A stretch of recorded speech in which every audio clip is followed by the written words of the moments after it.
Hello there. Hello, how are you? Good. How you doing? I'm doing well. Good, good, good. Hello, Bill. Hey, how you doing? How are you? Good, thank you. How are you? Doing good, doing good. Hello, Trina. Got some unstable weather. I'm not going to call it crazy, but it's amazing, isn't it? Well, we're not Texas anyway. Nah, boy, I tell you, we're blessed. I'm telling you, I agree. How's everybody? Doing good. Hello, Miss Thank Trina. you. How are you? Greetings, how are you? Hello there. that's- Lovely. How are you doing? Trina, is Bishop Jones the one that's in the attendees list, the phone number? What phone number It's start? 542-3553. I think that may be Miss D, maybe. Okay, I keep forgetting she participates by phone too. Mhm. So, Or it may be Miss Kitty. Let me see. Misty, is that you? Yes, yes, it is. Okay, That's D. Hello, Delima. Yeah. Hi, how you, Bill? Good. How you doing? Okay. Good. Hello, D. Hi, how are you? I'm well, thanks. I hope you're well too. That's good, good.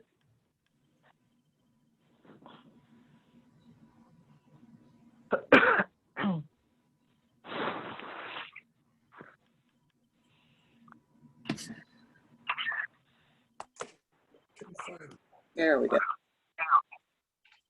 Oh, it's so nice to see everybody. Nice to be seen. Yes. I mean, you look the same, even given all this, you still look like I remember you. Yoo-hoo. Hello. Hello. How you doing? Hi, Jackie.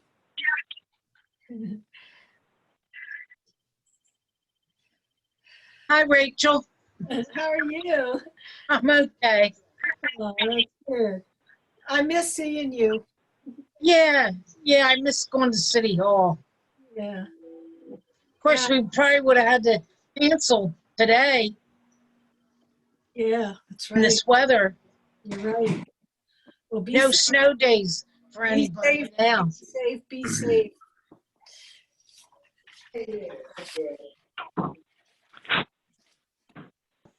And I have to say to Janet Mull, you were one of my son's favorite teachers. Oh my. Seriously? Oh, His boy. name was Bill Draper.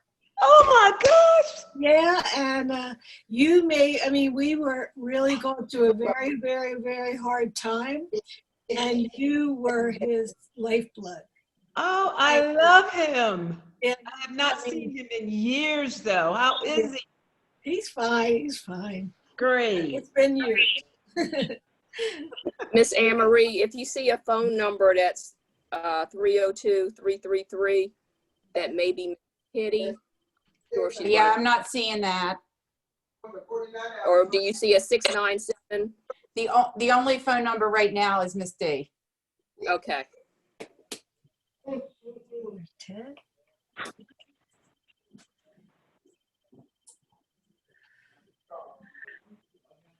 Hey, Rebecca, how are you? I'm okay. How are you, Bill? Good, good. S. Debbie, how Perry. you doing? Is it S. Perry? There's an S. Perry Yes, here? that's her. Okay. Oh, good. You guys enjoy your evening. All right. You're welcome. Bye-bye.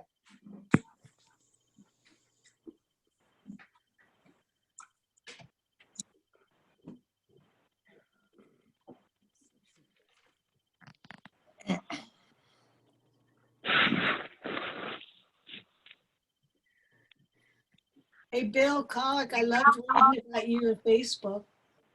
Pardon me? I loved reading about you on Facebook. The three. Oh, boy. That was awesome. Some time ago. No, I'll no, say that. no.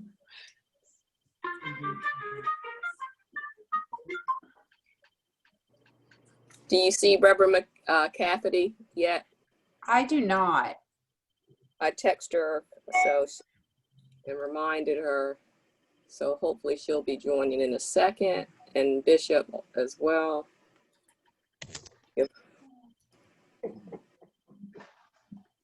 I'm gonna put myself on mute because I've got my dogs in here with me and they're whining.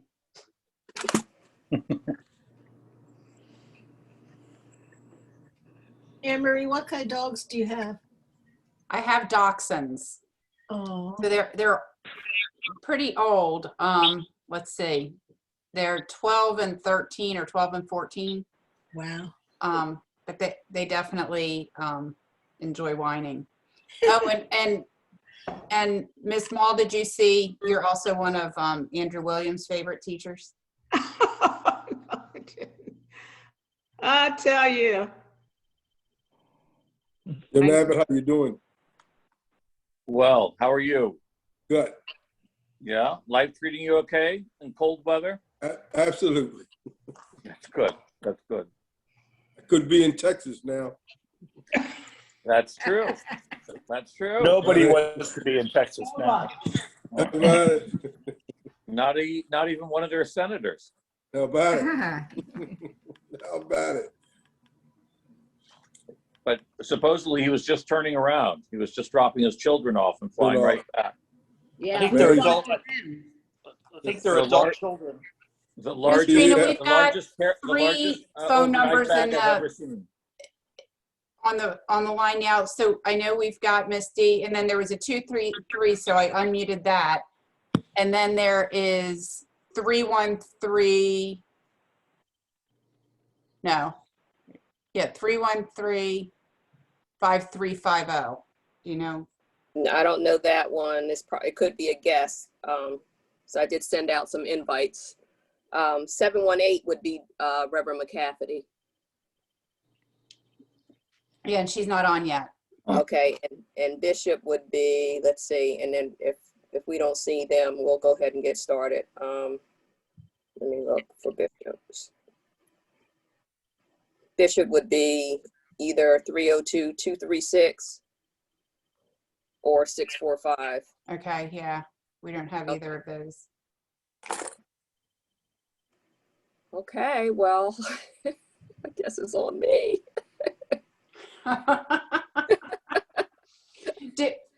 Do we know is Reverend Edwards going to be able to log in? He said he was going to try to dial in. Okay. And Is we that hear him some- calling you?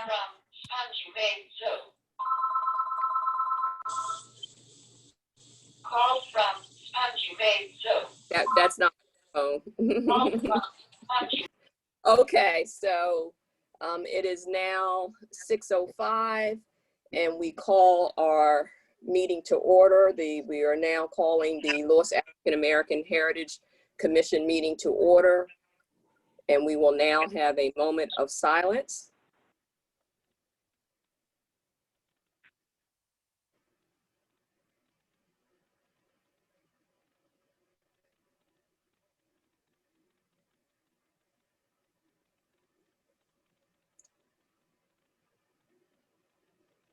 Thank you. And we do have a few announcements. The first announcement is Peninsula Art Gallery. They have an art exhibition of Black life in Lewes, and the artist Dane Tillman is the featured artist, and he has been showing his art now at the Peninsula Art Gallery from, it started, I believe, on the 13th or 14th, but it goes until March 27th, and the art gallery is located at the bridge. And I have had the opportunity to attend on Sunday past, and I really enjoyed. And I believe the artist is going to be actually visiting. Miss Rachel, do you know the date when he's visiting? I can look it up. I don't have it right in front of me, but I know Alicia signed up for it, and all you have to do is call Peninsula Art Gallery. It's on from Saturday, I think this coming Saturday, between like noon and 2 or 3 o'clock. So there's not a big amount of time, but 12 people at a time can come in and scroll through the show and actually talk with Dane and also Jim Abbott through the Lewes Historical Society has also worked by, when he was here a year ago, allowed him to take pictures from the Lewes Historical Society of life in Lewes. And so it's really a combination of the Historical Society and the Peninsula Art Gallery. So, yeah. Well, I'll put it in the chat room. It's a beautiful exhibition. Beautiful work. It is. It is. And LHS has acquired one of the paintings for its permanent collection. Which one? The vertical of the Menhaden, the fishing boat. Oh, that's wonderful. I just got a text from Steve Perry, and it says, "Don't think my mom is on. She may need a number to call in on." I did give that to her, and Anne-Marie, do you want to? Want me to text him back or? Give her a number.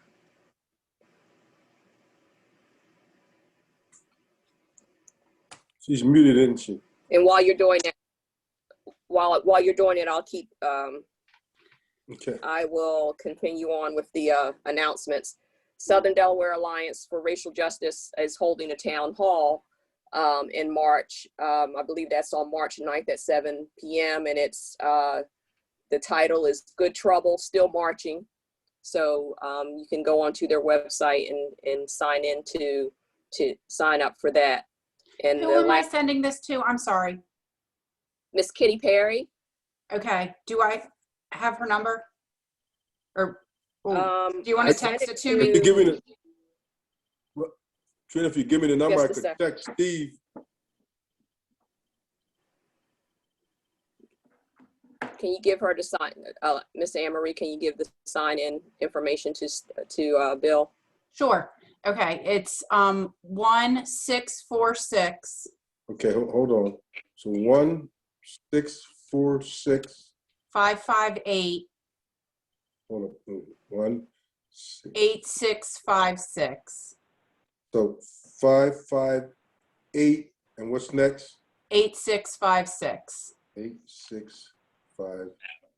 Okay. And then I need to give you the webinar ID and the passcode. Okay. So let me know when you're ready for the webinar ID. Go ahead. 814-4713-9528. 13. What was the last ones? 9528. Okay. And then, and then she also needs passcode. Okay, hold on. It's like getting into Fort Knox. Sounds like it doesn't. Hold on a second. 759085. 759085. Mm-hmm.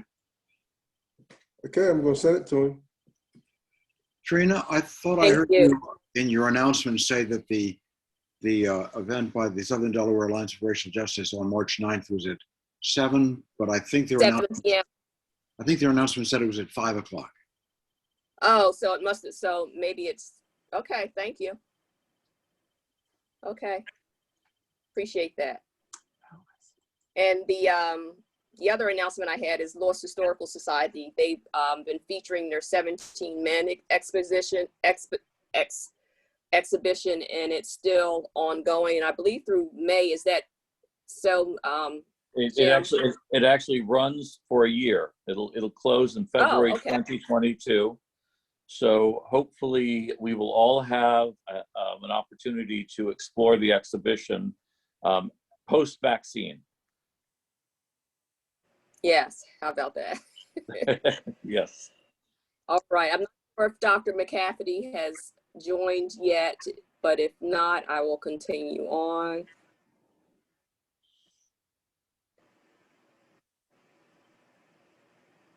All right, so we'll move on. Just a little bit of business. You've received the minutes and read the minutes of January 21st of 2021. Is there a motion to accept the minutes? May I offer a slight correction, Trina? Yes, sir. In the opening paragraph, which identifies the people who are in attendance, it refers to James Abbott and me. It calls me an ex officio member, which is accurate. And Jim Abbott is also an ex officio member. Okay, thank you, sir. And Trina, I did put in the chat room the information. It's Saturday the 26th for an appointment to meet Dane Tillman and have a tour. Okay, So that was part of the announcements. Okay, so a motion has been made to accept the minutes. Can we accept the minutes with corrections? I so move. Second. All in favor? Aye. Aye. All right, thank you.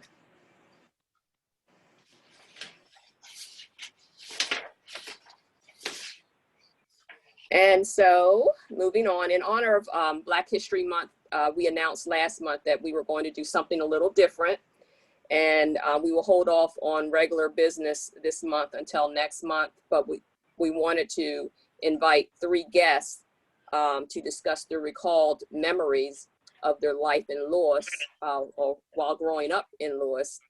And we will go ahead and introduce those special guests. And we're going to hold off on public questions and comments and questions in the chat until the end.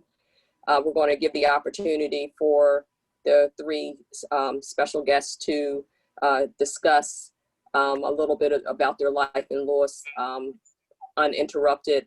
And hopefully Miss Kitty will be able to join us if she hasn't done so yet. And so we'll go ahead and move on. And I had her as our first special guest, but we'll slide her down a little bit.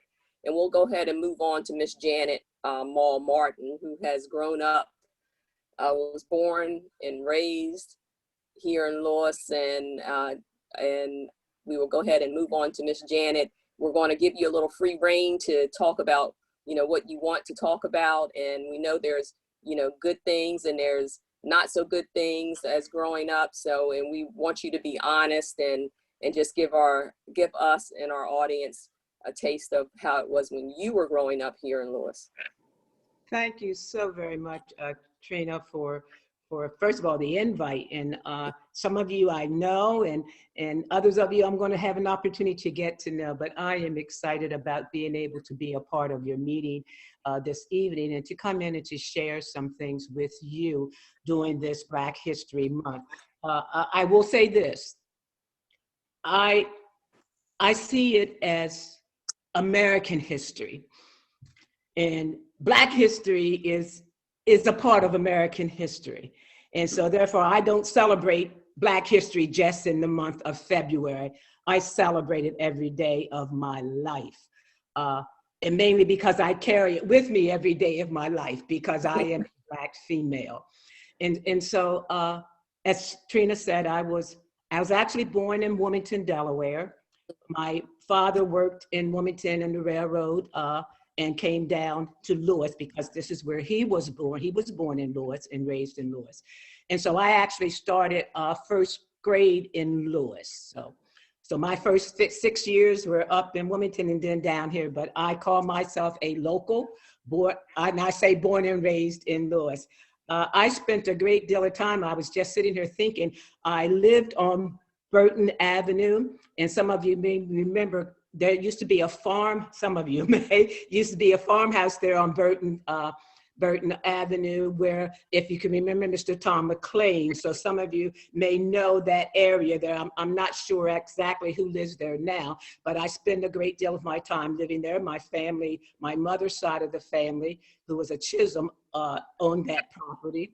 Then I also had the opportunity of living on DuPont Avenue. where I attended the DuPont Elementary School from grades 1 through 6. It is now the Fred Thomas Building. During that time, we had 2 classes in one room. So 1st and 2nd grade was in one room, 3rd and 4th, 5th and 6th was in the other room. So I spent my early formative years there at DuPont Avenue. Then we lived for some years on Savannah Road, actually 2 doors down from the fire department, across the street from the old Lewes movie theater. That was quite an interesting time living there, but and then we moved to West 4th Street, where the rest of my time and our family lived on West 4th Street. When I was telling Trina about growing up in Lewes, I saw it during the time, and Bill and I lived around the corner, a couple of streets over from one another. And truly, he and I may even both have different thoughts and memories of what it was like growing up in Lewes. But I just remember it being a close-knit community. However, I also remember being in my grandfather's home, Percy Mall, and his wife was named Otelia Mall, and many other people in Lewes knew her as Tot Mall. She made lots of pone and cakes and all sorts of good sweets. And of course, she did domestic work also. But I can remember my grandfather saying to us, when you go up on 2nd Street, be mindful of what you say and what you do. If you're walking on the sidewalk and you see anyone coming toward you, step off the sidewalk, let them pass. Don't cause any trouble. Don't cause any trouble. So that kind of stuck with me. And so even though it wasn't said out loud, there was a certain type of, you knew what you were supposed to do when you went past 4th Street. So 4th Street, then 3rd Street, 2nd Street, and Canal Avenue. But you knew that when you went up on 2nd Street, which was where the shops were and the restaurants were, that you had to make sure that you were doing what you were supposed to be doing. I can remember going up on 2nd Street because if we wanted to get a hamburger, or if we wanted French fries, or we're just out walking, if we were going in the summer, walking to the beach, we would go up on 2nd Street. We would look in the front windows, but we knew we could not go through those doors. So we would have to go around to the side street, knock on the door, and someone would come from the kitchen crew and would ask us what did we want, and they'd have their little pad, and we'd tell them we'd want hamburgers and French fries or soda, and they would write it down. We'd give them our money, and then we would wait until it was done, and they would hand it back to us, and we'd either skip on back down to 4th Street or DuPont Avenue, or we'd go to what you may know as Ship Carpenter Square. That was our playground. That was where we would have major parades and affairs out there. I can remember Mayor Otis Smith, a wonderful individual who made sure that we had swings and sliding boards, the equipment out there in that field for us to play in. And it was also a time when, doing back then, my growing up, we'd had a community organization called the Jolly Jills. And they would always put on a major, especially May Day parade, and William C. Jason Comprehensive High School Band would march down the streets and would make their way to what is now Ship Carpenter Square. But I drive through, when I do come into Lewes even now, and I look over there and I see all the houses that was there. But I also remember seeing so many of my friends playing in that field and having a really nice time. As I said, I spent my time, my formative educational years, 1st grade through 6th grade at the DuPont Avenue School. And my greatest desire was to go to William C. Jason Comprehensive High School. That was the only high school for African Americans at that time. And so the time came, and I believe it was 67, I believe it was, Bill, 67, 68, that we had the option of going to either Lewes High School or William C. Jason Comprehensive High School. There was no way, I didn't even have to think about it. I knew where I was going, even though it meant getting up very early in the morning to catch that bus that Trina's grandmother drove, as we would catch that bus early in the morning to ride that bus. And I mean, that bus was crowded to the point that as he was making his trip down Route 9 to Georgetown, people would have to stand because he had to pick up so many people on the way to Georgetown for us to go to school. But that was a glorious time. Coming back after that 1 year, and I only had that 1 year before they closed Jason, and it is now, you know it as Del Tech. Coming back then and attending Lewes High, I will have to say, and Bill, as I said, may find it different. Trina didn't go through it, but it was probably the worst time of my educational career, the worst time. I left a place called William C. Jason Comprehensive High School in even DuPont Avenue, where I was told that you are somebody. You can do great things. You're going to make my side of the desk. My fifth grade teacher, Mary Holmes Jones, told me that. She says, you're going to make my side of the desk. And she instilled that in me. And I must admit, there are quite a few of my family members who are educators. And so that was a natural course for me to follow. But I always knew at an early age that I wanted to teach. I have 7 brothers and 2 sisters. And whenever I could grab them together, I was teaching, playing school.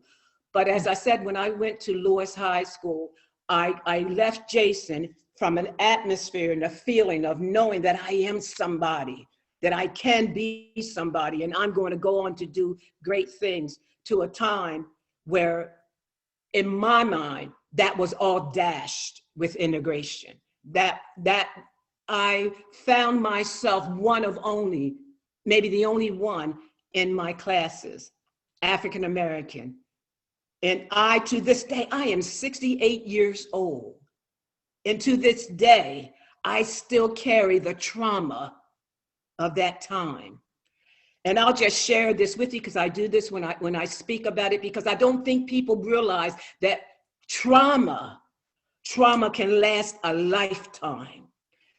And I was the only African American in this math class that was taught by the best or the most liked math teacher at Lewes High School at that time. And I can remember having a question, and I raised my hand. In that entire class period, it got to the point where I had to put my other hand under my arm, because I was never called on. To her, I was invisible. That was the first time in my life that I realized that, I'm not being seen. I wasn't heard. And that, for me, destroyed my self-esteem, because I felt as though I was in a place where I was not wanted. And I remember going out of the class and sitting outside the door and crying. And one of the other students finally came out, a female student. She put her arms around me and she said, I am so sorry. I'm so sorry that happened to you. And I'll have to admit, that was the first time I'd ever gotten an F, and I got an F every marking period in that algebra class. And so I kind of shied away from math. I refused to do any math, and I was in the academic track at Lewes High School at that point in time, and because I knew I wanted to teach. That's what I wanted to do. So I needed to be there. But I felt so bad, and that hurt me so bad and affected me so bad. I changed from the academic track to business. So when I graduated from Cape Henlopen High School in 1970, the very first graduating class for Cape, I was taking shorthand at 100 words a minute and typing 80 words a minute. But even though I graduated that, I knew that's not what I wanted to do. Business teaching was not what I wanted. I didn't want to be somebody's secretary because that's what the guidance counselor told me I should think about doing. You should be a secretary. But I was determined that I was not going to be anyone's secretary. I was going to achieve the goal that I wanted. And I ended up going to Del State. I didn't stay at Del State. I ended up in North Carolina at a private college in North Carolina. But I got my degree and I came back. But that was the first time in that college that I was able to take a math class. And when anybody mentioned math, I did not hear doors slamming. I want to tell you the trauma that I experienced.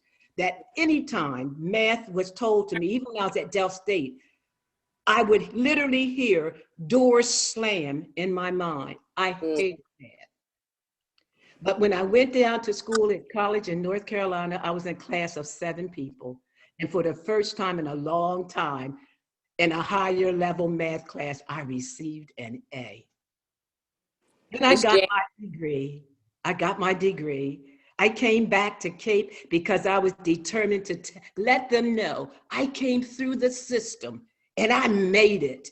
Even when I was told I wasn't going to make it, I made it. I made it. And would you know, my very first teaching job was in the Cape and Logan School District. And I spent 40 plus years in this district. Never had a job in any other district, never wanted a job in any other district because I was determined that I would not let happen to any child, no child. It didn't matter what color they were. I wanted every child that I came into contact with to know that they could be somebody. And with perseverance and with dedication and with goals set in mind, you can achieve and be anything that you want to be. So I not only, yes. Miss Janet, you know, that is very powerful of what you are saying and expressing to us. I think that all of us felt exactly what you were feeling, the way you were expressing it. It was very powerful. We thank you. We're gonna circle back to you. Oh, that's okay. We're going to move to our next person. I think we have Miss Kitty on the line right now. Miss Kitty, or can you if you're on mute, could you share your experience with us?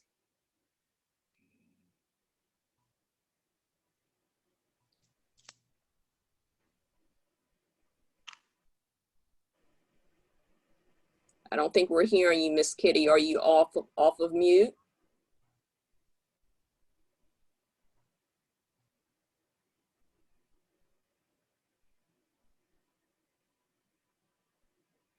All right, we're going to put a marker right there, and we're going to hit Miss Deborah Robinson. Deborah Robinson is very special to me. She's my sister, and although Deb, you weren't born here, but I think you were born in Philadelphia, but mostly raised here. So. You know what? Good evening, everybody. I am so happy to be here. And it's obviously my sister doesn't know very much about me because I was born and raised in Lewes. And so I was born at home with a midwife. And it was, so for some odd reason, I remember her name because I was told it was Miss Hazard, because African Americans didn't go to the hospital. They weren't allowed to. And so everybody was really born at home, pretty much. If you had a major problem that required hospitalization, you were allowed to, everyone was in the basement of the BB hospital. So that was my early start in Lewes. I have a lot of very good memories of being raised in Lewes. It was I guess a Mayberry RFD type of environment because it was a small town and everybody knew everybody else and everybody was related to everybody else. So it was nowhere that you could go that somebody wasn't family. And it took that whole village to raise our children. I did say I had to only affirm the things that Janet said, but when she went to that DuPont Avenue school, it was called Lewes Junior High School, because I went there too. And I also had Miss Mary Holmes Jones as a teacher. We had 3 teachers, Mrs. Davis, Jones, and Mr. Thomas. Mrs. Jones was my 6th grade teacher, and Mr. Thomas, Fred Thomas, was my 7th and 8th grade teacher. So I'm very familiar with those people. At that time, school, of course, was segregated. And yes, we got a lot of hand-me-down materials, and they were definitely not the very best. But we had very dedicated teachers who used whatever they were given and expanded on it so that we could have the very best education possible. They went above and beyond to make sure that we didn't miss anything because of the deficiencies that we were allotted. They exposed us to as much as was available in our circumstances. They went above and beyond always. And they were, each individual child was their responsibility. If you misbehaved in school, your parents knew it before you, and they didn't have telephones and cell phones. The whole neighborhood pretty much knew it before you got home. And if you had to get a yardstick across your backside, it was no, your parents would say, well, you must have deserved it. So that school, we had Mrs. Barrett, who was our dietitian and cook, and everybody had a hot lunch every day. So it was a lot of good things and good experiences. We also used the school building for our social activities afterwards. We had the school dances and the plays, and it was a part of the center of our life. So, and as I said, the people in the school carried out into the rest of the community. We had the school also where we had teachers for art and music come in to supplement the teachings that we did not have. You know, they were additional extracurricular courses. And when we need medical care, they had the dentist and the eye doctor and the school nurse come in on a regular basis in order to make sure that our children did have some of the needs met by the community.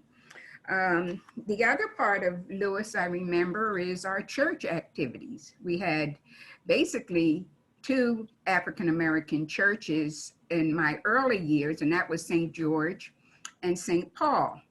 And you either went to one or the other of the churches. Eventually, because of the families that were living in Bunkers Row, another church, Friendship Baptist Church, was established for that population, which later moved into Lewes. Now, people may not know what Bunkers Row is, but when the fishing industry had was prominent in Lewes, it had families that came that followed the fishing industry, and they were they built houses, little small houses to take care of the various families that lived there. And that area was called Bunkers Row. And many of my friends lived there, and I'm sure that someone who has better memories of it than I do. But that was one part of our community. Now, I know we also talked about Lewes Beach. Lewes Beach was, for us, it was Lewes Beach, but it was the segregated section of Lewes Beach. We didn't have any, we were just not allowed to go to the beach in where the white people went. because I don't know what us bathing in the same ocean would have done to the water, but we had our own area. And it had a pavilion. It did not have a concession stand. So if we would bring our food to the beach. We always had picnics, bonfires, marshmallow roasts, weenie roasts. And that was a major place for families to hang out, particularly on Sunday afternoons. And as I said, there was a pavilion and a lot of social activities and meetings and organizational things went on in that pavilion. I also know that we had church services there on times. I remember being there on an Easter Sunday morning for sunrise service, and it was very cold, but it was packed with people because everybody came to the sunrise service. They had baptisms in the ocean, and so it was a hub of our social life on the beach. My grandfather, Trina's grandfather, Marshall Lockwood, he was the unofficial mayor of the Black community, and he would organize 4th of July activities. We would have the three-legged race, the egg race, the pie eating contest, and all of those activities for families on that beach. Years later, someone put a restaurant up there, and that was Johnny Walker's. And with the restaurant there, it became the place to be. People would come from far and wide to go to Johnny Walker's restaurant. And basically it was just a restaurant, but they had an area that was attached to it that live music would be there every week. We had bands coming from far and wide, and everybody came to Johnny Walker's to dance and party. And it was the hub. So those were the centers of our social life, other than the church and the beach, the school. And so those were the things that I wanted to talk about, and I'm open for any questions and anybody who wants to talk about it after me. But when you think of, I know that Janet talked about our segregation. I know that one of the things that was paramount in my mind is we wanted to shop downtown at any of the stores on 2nd Street, Braunstein's dress store, Fox department store. And if we saw something that we liked, we weren't allowed to try it on. We just had to buy it and hope that it fit, because Black people weren't allowed to try stuff on. We went to Bill Clifton's newsstand, which had a soda fountain in it. We were not allowed to sit at the soda fountain and order our ice cream or sodas. As Janet said, we had to go to the employees area, or Clifton's didn't have that, but we could stand at the end of the counter. But that was par for the course. At the movie, we had to sit upstairs in the balcony. And we often got in trouble for throwing popcorn down on the people on the first floor. Yeah, we lived in a very segregated area. We had our own world, but we were self-sufficient in our own world. Janet talked about the Jolly Jills. They were the ones that did the fundraising to provide the playground equipment. Yes, Otis Smith deeded the land for a nominal fee to the community for a certain period of time. The Lewes, that basically was the Happy Day Club sponsored baseball team, had many, many games out there. I mean, that was a big part of our social life, and many of our Little League or minor league players went on to great baseball fame, but they had their start there in in Lewes on that field. So some of the names, particularly Bill Pollock, may be more familiar with than I am, but that's where we started. That was that game that came every weekend. Everybody was out there and they wanted to be seen on the scene. So that was the kind of activities that we had. And Deb, I'm going to stop you right there. All right. And we'll circle back around to you. But I think Miss Kitty is now unmuted, and we'll hear some of her memories. We appreciate all of the information that you gave us, and I'm sure that it generated even more between you and Janet. Now we have Miss Kitty, and I'm sure she has a wealth of information as well. Go ahead, Miss Kitty. Miss Kitty? Do you hear me? Yes. Go right ahead. You do? Yes. You hear me? Yes. Thank you all so much. You know, listen, when you're 84 years old, it's hard for you to get in this technology. We understand. Listen, I listened at everything that Janet and Debbie said, and every word was complete. I am 84, lived in Lewes, born and reared right on West 4th Street. In my grandparents' home, 311 West 4th Street. So I lived there practically all of my childhood life. I moved out of Lewes when I became an adult. I had a beauty shop in Lewes. I had my own beauty shop in Lewes on Park Avenue. And listen, years ago, and you all, the younger ones don't remember, but years ago, West 4th Street, starting when you cross Park Avenue, the ending of West 4th Street was not even paved. It was a dirt road. The only paved streets was Park Avenue and up 3rd Street and 2nd Street. So 4th Street, when you crossed over, it was not paved at all. And they did not pave it until later years. And I think when they started paving it, it was I think that we were getting ready to go into the 7th grade. And as she said, out to DuPont, I guess that's what the school, it was called Lewes Junior High School. On my certificate, it's Lewes Junior High School. It is not DuPont or anything like that. It's Lewes Junior High School. And Mr. Brown was the principal when we attended that school.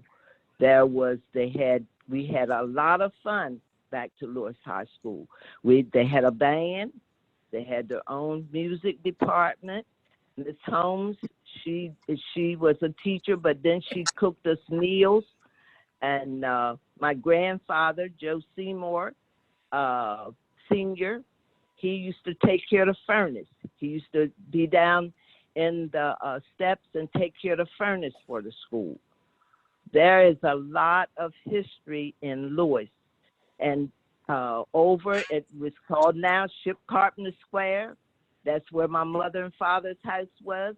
It moved it there. It was a CC camp building, and they moved that house there. First it was a restaurant, and then it became my mother and father's home. And we lived there until I was grown, until my mother and father passed. They lived there. And but mostly all of my family lived on West 4th Street and Park Avenue. Miss Kitty, did they have was there a school on Park Avenue that all the African Americans went to? Yes, there was a school on Park Avenue. That's where my mother and them went. It was up the Stokeleys. Right. Right. Used to have a house. Ben Stokely, he and his wife used to have a house. But before they moved in that house, that was a school for my parents and a lot of the older, you know, that's where their school was until they built Lewes Junior High School.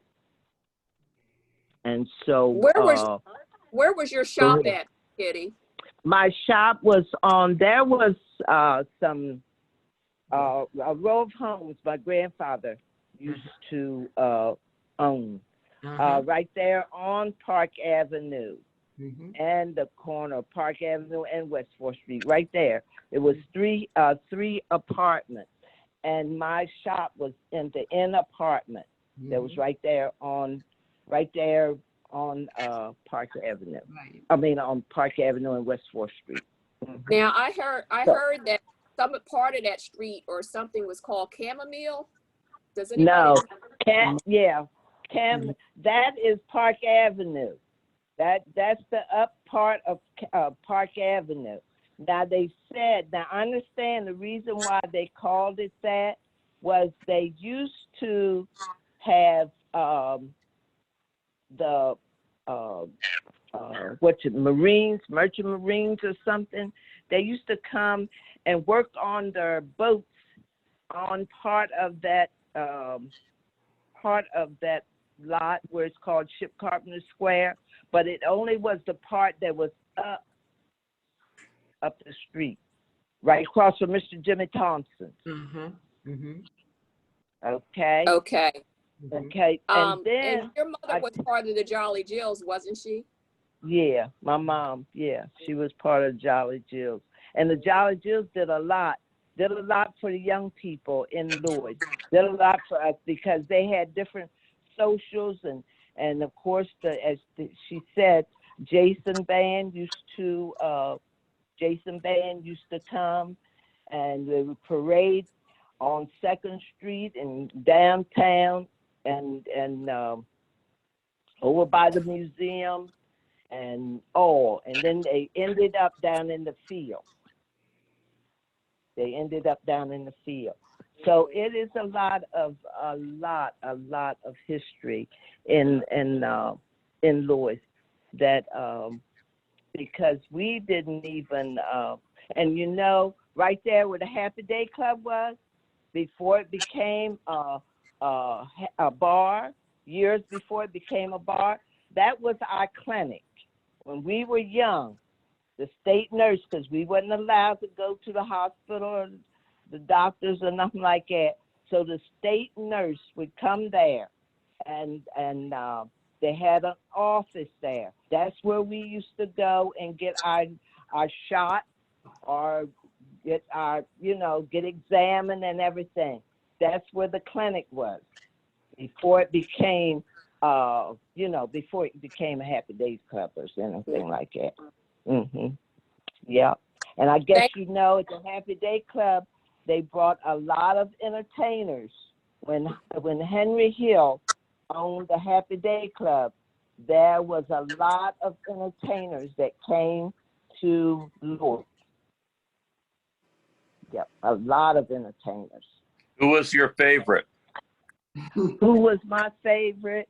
Yes. That they had there? Oh, let me see, because we I can't even think now who my favorite was. Because I used to like to dance, so I was always over there when I was of age. So yeah, when I was of age, I always was over there. And then when we wasn't of age, we still was there, looking in the window. Yeah. But I love my town and my city of Lewes. There has been a lot of things happen, and no, we could not go into the restaurants and things, but we enjoyed Lewes. We had our own fun, and of course, you know, the Donahues lived right up there on West 4th Street. He would always come down. They had the store, and that's where we had to, right there at that store, that's where we had to meet our bus to go to Jason. Right. That's where we met the bus. Oh, I thank you all so much. Thank you. Thank you. Miss Kitty, we're going to come back to you, but I wanted to ask Janet one thing because she had, in talking to Miss Janet, she had mentioned at one time the Klan had tried to come to town. Janet, could you kind of give a little summary of that? Oh, yeah. I can seem to remember, as you said, there was a time when there was a lot of uproar going on. You know what was going on in Cambridge and Snow Hill, all around in that area. And the Klan was looking to come into Lewes to burn a cross. And from what I can remember, Mayor Otis Smith has said, oh no, we don't have any problems here in Lewes, and we're not going to have you coming in causing any trouble. And from what I can remember. Oh, you went mute, Miss Janet. Miss Janet, you went mute. We can't hear you. You can't. We can't hear you, Miss Janet. Huh? We can't. Okay, stay right there. Start over when you said that. What Mayor Otis Smith said, because we lost you for a minute. Oh, okay. Was that he had said that that he did not want the Klan coming into Lewes because we didn't have any problems in Lewes. He was not going to have them coming to disturb the community, and so he had the guard or to be stationed to keep them from coming into the town of Lewes. So that's what, and I can, and let me, if you don't mind, while I'm here, if I can say to Debbie, it's been a long time since I've seen you, and it's so good to see you. But you said those things that I would want to say about Lewes, even though I had my experience as far as education is concerned. Lewes was our grounding place for us. It was a community. Yes. Yes. Everybody, whether they, and you all, everybody looked out for one another. And yes, they did. We knew that if we did something on DuPont Avenue, everybody knew about it. Yes, that's it. Everybody is, you know, when they say the old African proverb, it takes a village to raise a child. And when I look back on my childhood, it took the village of our community to raise everyone. And I use myself as an example, Bill Colick as an example, Trina as an example, Debbie, because of the nurturing that we got from our community. We were able to, despite what went on around us, to go on and achieve those things that we knew that our families wanted for us and those who taught us wanted for us and as a community. And so when I go back to Lewes every now and then, and I'm going to be honest with you, that's not the neighborhood that I grew up in. I have to try to remember what was in those places. And so some of you may be able to go back to your communities, go back home, as they say. But I can't go back home. My parents are gone. Most of my family, they're gone. The community is gone. There's only maybe 2 or 3 or 4 families left in what was a vibrant community, And we've lost a lot. We've lost a lot as far as that area is concerned, 4th Street, Park Avenue. But we've held on in us the memories, those memories, and we had the experience of growing up. And Miss Janet, that is one of the purposes of the Lewes African American Heritage Commission, is to remind us so that we never forget the legacy that Lewes was, and that's what one of our missions is to strive to always remember and create memories ongoing, so that those who even come and visit, it may not be what it used to be, but we're going to remember what it was. I don't know if there's any questions in the chat, because I'm not looking at the chat right now. I don't know if Miss Anne Marie can see any questions in the chat, or if anybody has anything, or any of the commissioners have anything to say. But now's the time. I have a question. Can I say this? My best girlfriend, Elizabeth Ann Ball, is the oldest. She is the oldest Black lady born and reared in Lewes that is still living in Lewes. Oh, And we're going to have a good talk with her as soon as we can, hopefully in the next couple of weeks or so. She is the oldest. Yep. Miss Rachel. yeah, this is for Janet. Were you related to Bob and Pearl? Yes, I'm their niece. Yes. Oh, because I taught in Georgetown in 67, 68 with Bob and Pearl Ball. Okay. Yeah, they Oh, were, Yes. wow. Good evening. Hi, Reverend. Hi, how y'all doing? We are doing good. Oh, it's been such a wonderful conversation. Oh, thank God. Was there any other chat, anything in the chat, Miss Anne Marie, from any attendees? So a lot of it was a little trying to do the technical support to get Miss Kitty on.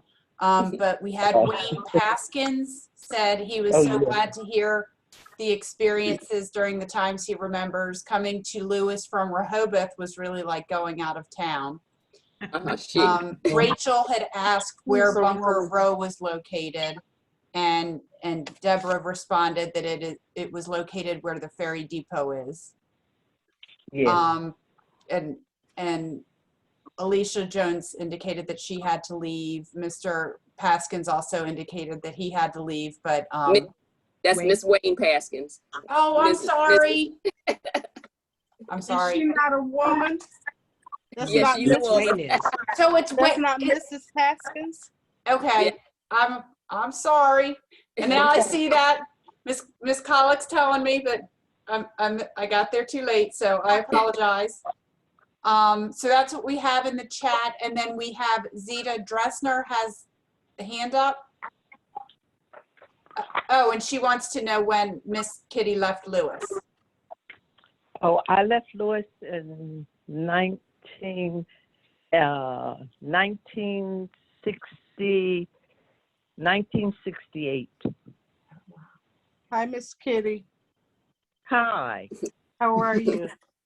I am great. I am great. I left Lewes and I moved to Annapolis, Maryland, and then now I live in Dover, Delaware. I'm unmuting Zita Dresner in case there were additional questions, because the hand is up. Were there any additional questions that you had?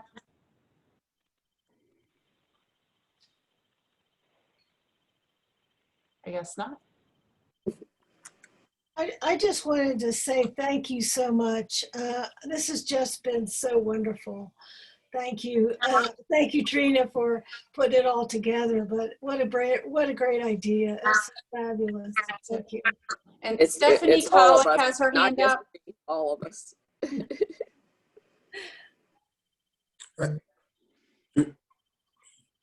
I'd like to thank Trina for getting this together, and then especially thank Janet and Miss Kitty and Debbie for coming on. I think Janet made a great point about American history, that our history is American history, and that we simply haven't been hatched. We come from great families, workers, great community people, and we've got to do everything we can to not devalue this great history, to not to make sure that it's not buried and covered up, because it's great history, and as you said, Janet, it's American history. It's important. It really is. Absolutely. Yes, yes. Miss Trina, are you okay if I unmute Stephanie Collick? Yes, and I think I saw Mayor Becker had his hand up. Oh, I didn't see that. Okay. So Miss Collick, you should be able to unmute. Can you hear me? Yep. Yes. Yeah. I just want to say how much I enjoyed this, especially the story that Miss Janet told, because my mother is now deceased, but the stories that she told to me was like sitting and listening to my mom talk to her sisters about going up to 2nd Street and having to walk to the back door and going to Johnny Walker's. And so I greatly enjoyed this walk down memory lane. And also, Aunt Kitty, I enjoyed your stories, and Reverend Mo Martin, I enjoyed yours as well. I was born and raised in Lewes. I live in Milton now, but just enjoyed listening to all the history, and it was definitely a pleasure. So I thank you all for sharing your stories tonight. Stephanie, who was your mother? Barbara. Okay, I knew your mother and your aunts very well, Jackie and Carolyn, and they were my friends. I hung out with them a lot. Yeah, I remember Aunt Carolyn would always try to come and see you when she was home. So yes. Yes. And then we have Zeta Dresner in the chat asked, did the Jolly Jills publish any kind of newsletter? No, it wasn't that kind of an organization. It was basically a civic organization of the women in the town who got together to do fundraising for the community. So no, they weren't that formal enough to have a newsletter. And in Lewes, they didn't need a newsletter because they just yelled out the door to whatever. So no, they communicated otherwise. Word of mouth. That's great. Can I follow up? Mm-hmm. Yes. What I was, this is actually for Miss Perry. Was your mother Elizabeth Stewart the president of the Jolly Jills? She was, yeah. I think she's on mute again. Oh. Does anyone know? Anyone else know? Yeah. I'm sure she was. I believe she was. Well, many of our mothers were president at one point or another. I know that Mrs. Stewart, she used to be the town, what would you call it? She wrote the newspaper articles about the social life in Lewes. Anybody that came into Lewes found their name in the paper, and she would talk about all of the social events. She had a column, and everybody would read about it in the social registry whenever anything came out. Miss Elizabeth Stewart, Lib, as we called her, always wrote about it. She also, what's the name of the newspaper? She had the Ways and Means Club. She had the Ways and Means Clubs from St. George AME Church, and all the women would gather to meet with her, and they also planned activities yes, they did. for the kids in the community at the school. So she did have the Ways and Means Club. Was there, what was the newspaper that she had the column in? The Coast Press. Coast Press? Yes. She was well respected, and in my opinion, she was the town crier. Yes. Well respected. We would call it the gossip columnist, but not quite that. Thank you. Thank you very much. This was great. I want to thank Stephanie Colick for her technical support in helping to get Miss Kitty unmuted, because she was the one who told us *6. So. Takes a village. I was thinking the same thing. Just wanted to conclude that, well, by rehashing our history, it's been a wonderful trip down memory lane for me.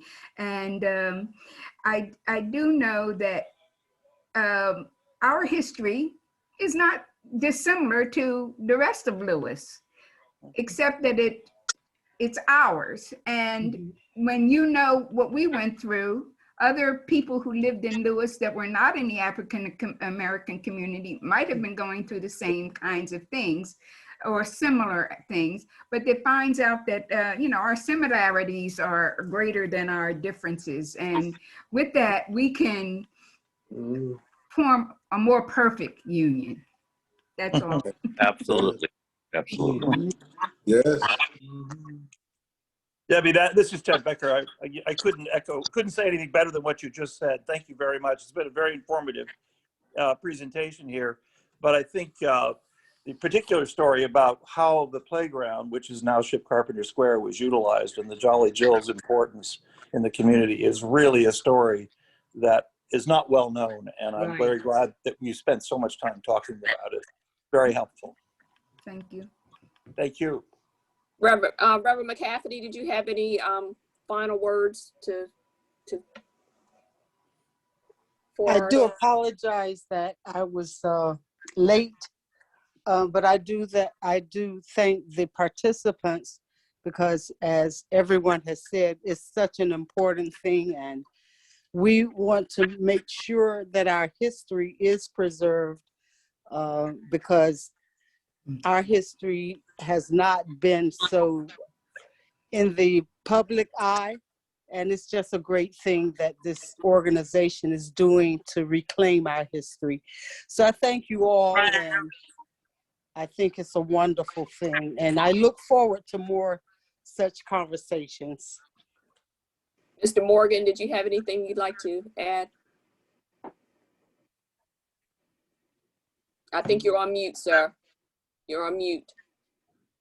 Thank you. My dog had been barking, so I muted myself. Okay. No, I have nothing to add, but a great deal to thank everyone for. It was very informative and uplifting. And Mr. Abbott? Can you hear me? Yes. This has been a joy, and I know that we are in the process of overseeing and working together on gathering oral histories.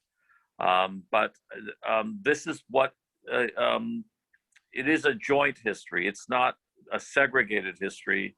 And I hope we will feel that more as we work towards this walking tour of African-American heritage in Lewes. And I thank you very much for including me in this, because this has been enlightening, just amazing. And Trina, thank you. I can see the smile on your face as each story, as each memory is shared. And that's been a gift in itself. I'm reading your face. I can tell you that it has been a joy for me as well, because I'm not so far off from those dirt roads, and my history, a lot of my history, almost all of my life was around the church, which was St. George, AME Church, and all the memories there, and the bus trips and the women getting together, and YPD, which was the young people's department, and all in the choirs, and just so many things, and spending a lot of the wonderful time that I had with my father and the baseball team. I was daddy's girl, and I went everywhere he went.